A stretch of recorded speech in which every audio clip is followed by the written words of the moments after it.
2 lits, 2 appareils générateurs d'hémodialyse.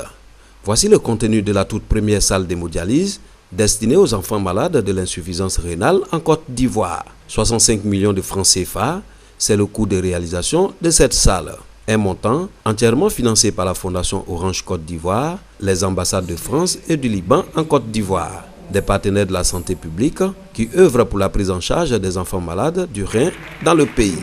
Pour les responsables de la santé publique, c'est un pas franchi pour le bonheur des nombreux enfants qui souffrent de l'insuffisance rénale.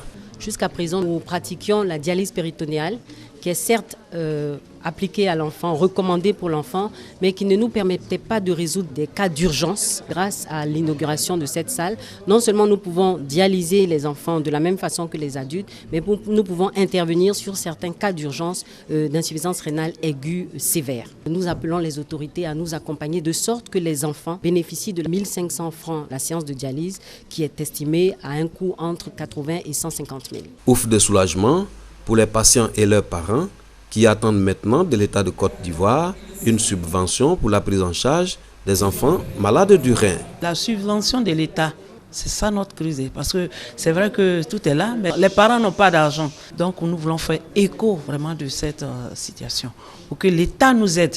De plus en plus, on se rend compte que les enfants sont beaucoup atteints. Donc il faut qu'on agisse rapidement. La salle d'hémodialyse du centre néphrologique pédiatrie du CHU de Yopougon est un réconfort pour les enfants malades du rein. Mais les parents rêvent d'avoir un centre d'hémodialyse plus grand au profit des nombreux enfants malades du rein en Côte d'Ivoire. Nous sommes dans la commune de Marcory, précisément à Anoumabo. Ici, les femmes marailleuses dont l'activité consiste à fumer le poisson rencontrent plusieurs difficultés. Pour fumer du poisson, c'était avec les bois dont la fumée nous gênait. On avait problème de yeux. Quand on fume avec du bois, avec la fumée, vraiment, on avait trop de difficultés pour cela. Ces difficultés ne seront plus qu'un vieux souvenir grâce à un don du ministère des Ressources animales et halieutiques.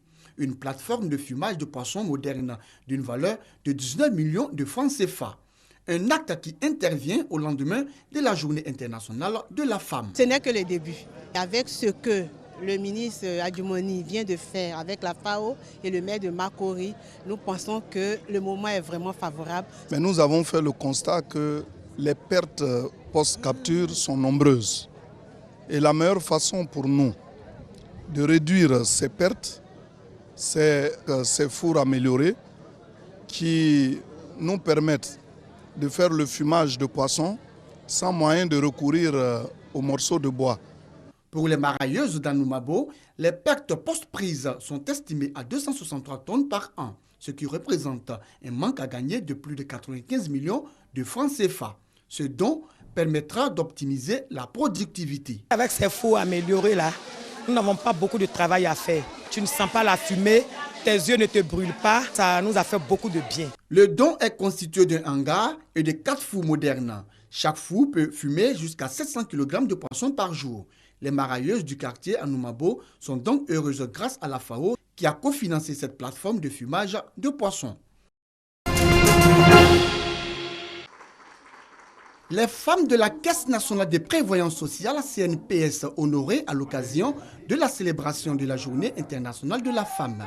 L'initiative est à mettre à l'actif des responsables de cette entreprise, fiers du travail abattu par les travailleuses de la CNPS. Nous ne pouvons que rendre hommage soutenu à toutes les femmes de Côte d'Ivoire et principalement aux femmes de notre institution, dont l'apport aux résultats de l'entreprise est très satisfaisant. Cette célébration s'est faite autour du thème « Le rôle de la femme dans le concept de l'Ivoirien nouveau ». C'est vrai que les femmes ont toujours revendiqué pour obtenir des droits, mais maintenant ce qu'il leur faut, c'est de se battre, d'être véritablement engagées pour que leur contribution soit reconnue effectivement au sein de leur pays. Satisfaites, les femmes de la Caisse nationale de prévoyance sociale entendent contribuer davantage à l'évolution de la CNPS et partant au développement de la Côte d'Ivoire. La femme apporte déjà beaucoup au niveau de notre société. On a besoin maintenant de nos autorités pour nous booster un peu plus. Le personnel de la CNPS aujourd'hui est composé de 52% de femmes et 34 postes de chefs de service sur 70 sont occupés par les femmes.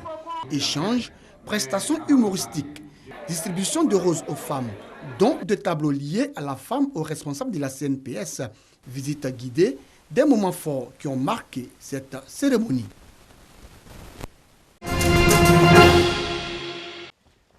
Laver les pommes de terre juste avant le repas, une scène banale de la vie quotidienne en Tanzanie.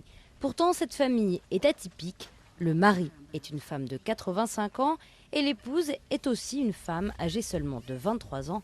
Cela fait 7 ans qu'elles sont ensemble. Ça va, il y a des aspects positifs et négatifs.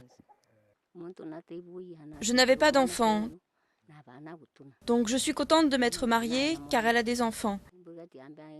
Ils vont perpétuer mon nom, ce qui ne se serait pas passé sinon. Car il s'agit avant tout d'assurer sa descendance. Si une femme riche et âgée n'a pas d'héritier mâle, elle épouse une jeune femme qui fait des enfants avec un homme. En contrepartie, la jeune femme reçoit une dot et hérite des biens de son épouse à son décès. Même si la communauté locale n'accepte pas les relations homosexuelles, elle soutient ces mariages. Certains anciens les encouragent même. Mouita a arrangé un mariage pour sa première femme après la mort de ses 2 garçons.